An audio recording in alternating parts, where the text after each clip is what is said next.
Março foi um mês que impactou a aviação civil no Brasil e no mundo. Muita coisa aconteceu. A gente teve fogo em bagagem de passageiro, em compartimento de bagagens, teve um avião que capotou, teve acidente aéreo, teve a questão da Voo e Paz com os voos bloqueados, teve o caso Ingrid Guimarães, que eu já trouxe em outro vídeo. Teve muita coisa. Então eu resolvi no vídeo de hoje trazer todas essas coisas compiladas para a gente relembrar o mês de março na aviação civil, as notícias que mais impactaram. Sejam bem-vindos ao canal do Aeromoço, meu nome é Marcelo Bueno.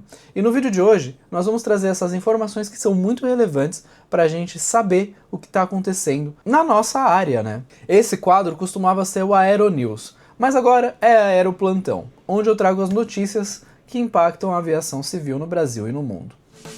Aeroplantão. Vamos começar com uma notícia que aconteceu em fevereiro, mas ainda está repercutindo até hoje aqui nas redes sociais e na internet nas notícias. Que é aquele caso daquele avião que caiu numa avenida movimentada de São Paulo, lá na Barra Funda. Não sei se vocês se lembram desse caso. Todas as notícias estão linkadas aqui na descrição e vão estar aparecendo aqui no fundo conforme a gente vai falando, tá? Aqui atrás vocês estão vendo algumas imagens do acidente na época, né? E aí, segundo a ANAC, as inspeções, que são as vistorias de prestação de contas, elas apresentavam várias inconformidades, que pode ter sido aí um dos motivos que levaram a este acidente. Como vocês podem ver aqui na matéria, ó, vistoria e documentação tinha inconsistências em relação ao computador de dados aéreas, do para-brisas ao sistema de degelo. A agência afirma que a aeronave podia operar normalmente. Isso aconteceu na manhã de sexta-feira em uma avenida da Barra Funda, como eu tinha dito para vocês. E aí teve 3 inconformidades apontadas na vistoria. E as inconformidades apontadas na vistorias eram em relação ao computador de dados aéreos, para-brisas e sistema de degelo. E aí na sequência a gente teve uma bagagem que pegou fogo. O que aconteceu aqui? O carregador pegou fogo em voo, foi um power bank, tá? Então um desses carregadores externos. E aí já tem uma discussão sobre barrar esse tipo de equipamento em aviões, que eu acho um tanto quanto problemático, porque você acaba usando muito dessas ferramentas, né, e você precisa levar isso com você. Mas já tem companhia aérea barrando sim, já vi aí algumas matérias nesse sentido. Esse caso aconteceu em uma aeronave Airbus A320, na empresa Hong Kong Airlines. E aí a gente tem alguns vídeos que mostram os passageiros e os comissários jogando água aí nesse dispositivo, vou tocar aqui pra gente. Como vocês podem ver, eles encharcaram de água quando a bateria de lítio pega fogo. É bastante difícil de conseguir apagar e você tem que continuar resfriando até que as células parem de entrar em atrito e pegar fogo. Então, como vocês podem ver, uma correria, um medo, né, porque fogo pode derrubar avião, e você ainda não conseguia nem ver de onde estava vindo porque estava dentro da bagagem. Então você vê ali os comissários atuando para apagar esse incêndio, atuaram certinho com um monte de garrafa d'água. E infelizmente esse não é um caso isolado. Realmente baterias de lítio, power banks, têm causado aí muitos transtornos para a aviação civil, que é realmente muito perigoso. Mas não sei se isso vai ser possível, ainda mais no meio do voo. Imagina, até conseguir pousar. E aí você pode estar se perguntando, você pode levar carregador portátil? Depende do carregador e da quantidade de miliamperes, né, da voltagem que esse carregador tem, da potência dele. Então, aqui no Brasil, a ANAC permite alguns e proíbe outros, tá? Então é sempre bom olhar qual que tá permitido para ver se você pode levar. Aqueles skates Hoover, sabe, que tem aquela rodinha, aquela bateria e vai andando sozinho, você só fica de pé em cima, esse não pode, por exemplo. Alguns drones também são proibidos por causa da bateria. E de qualquer forma, mesmo que você esteja levando uma que seja permitida, tem que ser na bagagem de mão, porque a gente tem que ter acesso a esse equipamento, né, essa bateria de lítio, caso ela entre em combustão e a gente tenha que apagar. Para você verificar aí se você pode ou não levar a bateria que você quer levar, é só entrar no site da ANAC, que é lá que você consegue achar essas informações. Adiante já de 2 casos que a gente viu acontecendo em março, eu te pergunto, será que a aviação está mais perigosa? Será que tem acontecido mais acidentes aéreos? É o que a gente vê nessa notícia. A gente viu alguns acidentes acontecendo aí nos Estados Unidos, né? Onde o secretário americano de transportes aéreos, o Sean Duff, ele relatou aí, né, para os espectadores que os acidentes que aconteceram lá nos Estados Unidos foram algo muito específico. Os acidentes que a gente teve lá nos Estados Unidos incluíram uma colisão em pleno voo entre um avião comercial e um helicóptero, a gente viu isso, o que é um tanto quanto absurdo, né? A gente teve o avião que capotou em Toronto, e a gente vai falar específico sobre isso no vídeo de hoje. No Brasil a gente teve um avião que caiu em Gramado, de pequeno porte aí, fatalizando 10 pessoas. Isso no final do ano passado, mas esse ano já tivemos também. Ainda não tem tanta pesquisa sobre esse assunto para saber realmente se está mais perigoso ou não, mas com certeza o público já não está mais confiando tanto. Mas aqui, de acordo com essa matéria, a BBC Verify, ela analisou dados aí dos Estados Unidos e de outros países ao longo das últimas 2 décadas. E a tendência geral foi de queda no número de acidentes aéreos. Vai ver, a gente só está relatando mais, né? O Conselho Nacional aí de Segurança do Transporte dos Estados Unidos também fez um levantamento de dados e também mostraram uma redução no número de acidentes aéreos nos Estados Unidos entre 2005 e 2024. E a quantidade aí de acidentes em janeiro de 2025, que foram 52, foi inferior à de janeiro do ano passado, que foi de 58. E em janeiro de 2023 foram de 70. Já o ACI, ou em inglês ICAO, né, também mostra que houve uma queda aí entre 2005 e 2023. Mas aí aqui a gente precisa trazer uma atualização para 2025, né? Mas, de qualquer forma, todos eles estão falando de quedas. Então, aparentemente não está ficando mais perigoso andar de avião. Ao contrário, continua bastante seguro. O que vocês acham? Qual a perspectiva de vocês diante desses dados trazidos aqui? Eu acho que a gente precisa aumentar ainda mais a questão de auditoria, né, das agências, não só a brasileira, mas de todas elas, para que a aviação se torne cada vez mais rígida na questão de segurança e mais segura, para que mesmo que esteja em queda, que a gente consiga chegar bem próximo de um número quase isento de acidentes. Porque qualquer acidente é um acidente muito grande se está fatalizando alguém. E aí, ainda falando de acidentes, parece que sempre tem um novo pra gente comentar, infelizmente. E o do momento, esse é mais recente, foi um avião de passageiros que caiu no mar logo depois de decolar lá em Honduras.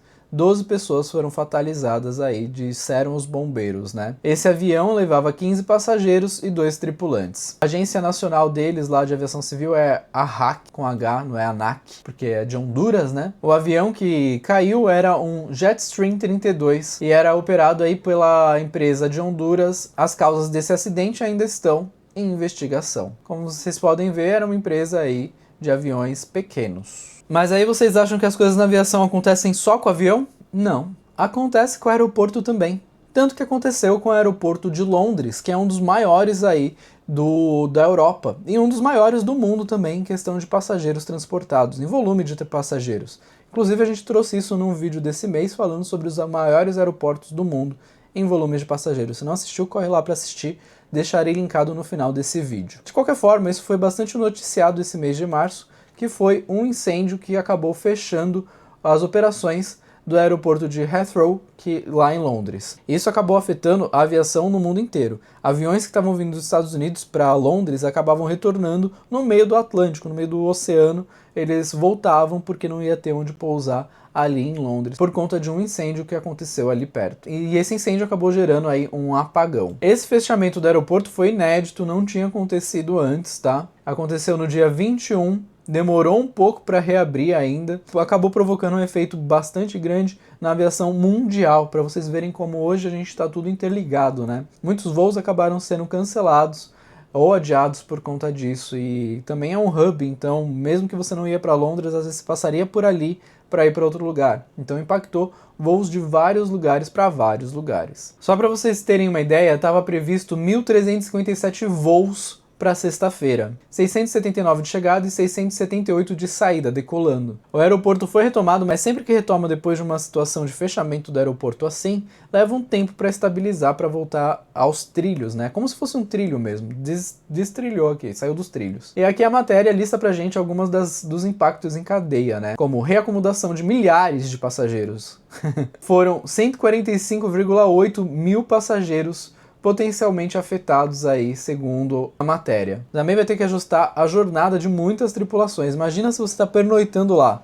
Acabou perdendo a folga, vai ter que mexer todo o resto da sua escala porque não conseguiu voltar. Muitos tripulantes também foram realocados aí para aeroportos próximos para poder conseguir fazer qualquer programação ou voltar para casa, né? Rolou um desvio em massa das operações aí, dos voos, né? Então foram 121 voos que foram desviados do aeroporto de Londres para outros aeroportos ali próximos. E aqui no Brasil, 2 voos da Latam, pelo menos, e um da British foram afetados também. Que situação, não é? Pois é. Isso deu o que falar, foi notícia aí dos jornais por uns 3, 4 dias, tanto do fechamento do incêndio em volta, quanto ao retorno das operações. Como eu falei aí em um vídeo anterior sobre a situação da Voipaz, a gente acabou falando um pouquinho sobre Fernando de Noronha. Então vamos falar um pouquinho mais sobre isso? Aqui nessa notícia é uma notícia boa, finalmente. Fernando de Noronha recebe aí um primeiro voo comercial em aeronave de grande porte, após a conclusão da reforma na pista do aeroporto. Empresas grandes aí como Latam e Gol não estavam operando Fernando de Noronha por conta da reforma que estava tendo na pista. Então elas pararam as operações, quem estava fazendo mais agora, se não me engano, era a Azul e a Voipaz. A Voipaz, diante das situações de ter tido as operações bloqueadas, acabou não conseguindo pegar os passageiros que estavam para voltar de Fernando de Noronha para o continente, né? E aí, por conta disso, o primeiro voo ali foi da Latam, que pousou com um avião grande, para buscar esses passageiros para poder voltar aí para o continente. Isso aconteceu dia 19, tá? Após a liberação da ANAC para o retorno desse tipo de avião naquela pista de pouso lá de Fernando de Noronha. Essa reforma começou em 2022, onde a ANAC proibiu aí esses aviões maiores de pousar ali por conta de buracos e fissuras na pista. A obra foi uma obra de recapeamento que teve uma série de atrasos, como a gente já imagina, né? E acabou começando em setembro de 2024. O orçamento foi de 60 milhões aí para essa obra, que foi executado pelo governo do estado. Bom, essa é uma ótima notícia porque os voos para Fernando de Noronha geralmente vai bastante gente, tem bastante turismo, então é legal ter aviões de grande porte podendo fazer esses voos também, né? E aí quando eu digo grande porte não são os maiores possíveis, tá? São só aviões maiores mesmo. Mas não só de acidentes e tristeza a gente tem aviação, a gente também tem muita informação boa. Tanto é que essa daqui é excelente. A aviação civil brasileira registra a segunda maior movimentação para fevereiro. Ao todo foram 9,56 milhões de pessoas que viajaram em voos nacionais e internacionais aqui partindo do Brasil, né? E aí esse número foi o segundo maior já registrado para fevereiro na aviação brasileira. E o destaque foi para a aviação internacional, não foi nem para nacional. Entre chegadas e partidas a gente teve 2,3 milhões de passageiros que viajaram para o exterior, que foi um aumento de 13,5% em relação ao mesmo período de 2024. Mas a aviação doméstica, né, o mercado nacional, também mostrou um avanço. Foram 7,2 milhões de passageiros que embarcaram em voos dentro do Brasil, que foi um aumento aí de 7%. Isso é ótimo pra gente, porque se as pessoas estão viajando mais, isso significa que as empresas vão precisar de mais rotas, mais aviões, mais voos.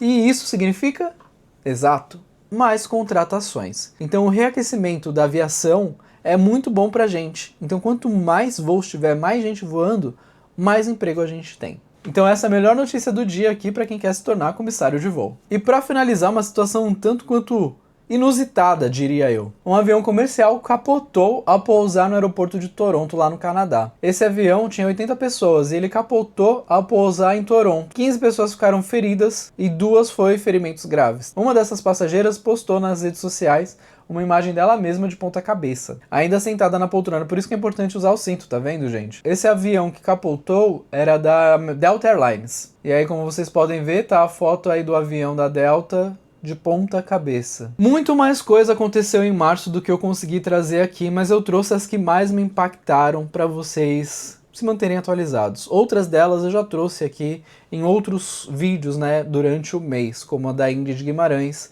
e a da Voipaz. Eu trouxe um vídeo específico também, porque ela teve os voos bloqueados ainda em março. E aí, qual que foi a notícia que mais te impactou? O que faltou eu trazer aqui sobre o mês de março que também te impactou e eu não falei? Deixa nos comentários pra gente poder conversar sobre o assunto. Espero que vocês tenham gostado do vídeo. Se gostaram, deixa um like para ajudar o vídeo a subir mais nas pesquisas aqui do YouTube e o canal a crescer. Se inscreve no canal, assina as notificações para não perder nenhum conteúdo que eu possa vir a trazer. Lembrando que esse vídeo já está disponível há um tempo para quem era o membro premium aqui do canal. Membros premiums no canal têm acesso antecipado a todos os conteúdos. Então, se você tem interesse de não esperar, quer ver o quanto antes, considere se tornar membro. Espero que vocês tenham gostado desse vídeo e a gente se vê no próximo.